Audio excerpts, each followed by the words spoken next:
You want to hear God? You pray, you wait, you hope for a sign, and when nothing dramatic happens, you assume God isn't speaking. But Scripture shows us something different. God is not silent.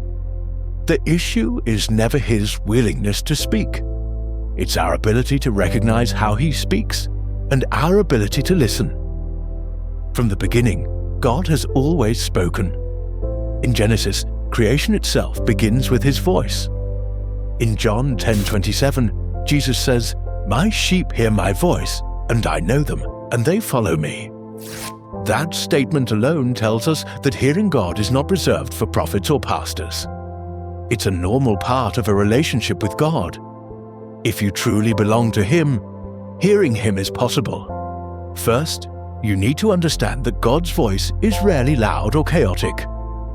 When Elijah expected God to speak through powerful signs, Scripture says there was a strong wind, then an earthquake, then a fire. But the Lord was not in any of those. Afterward came a gentle whisper, and that is where God spoke. It's simple. God speaks quietly so that we learn to focus on His voice alone. Secondly, one of the main reasons people struggle to hear God is because they do not truly know Him. You don't need to first see someone you know before you recognize their voice, right?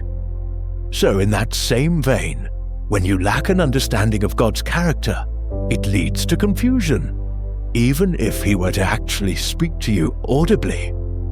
2 Timothy says, all Scripture is God-breathed. If Scripture is breathed by God, then when we open the Bible, we are not reading something dead. We are listening to something alive. God will never contradict His word, and He will never bypass it.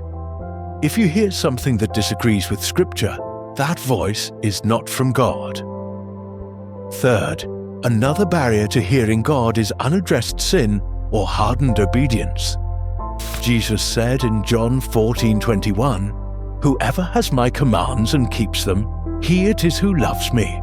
The one who loves me will be loved by my Father, and I too will love him and show myself to him."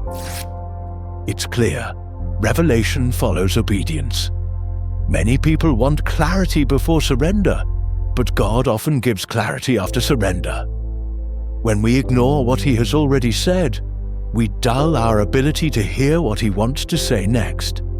Finally, and maybe the most common reason, noise. Not just external noise, but internal noise. Constant distractions, overthinking, or unexamined emotions. God's voice is often drowned in all the things in your life that clutter your mind. Psalm 46 says, "Be still and know that I am God." Stillness here doesn't mean inactivity. It is intentional focus. So it's up to you to seek a clear mind that can properly receive the only voice that matters. Comment what topics you want covered next.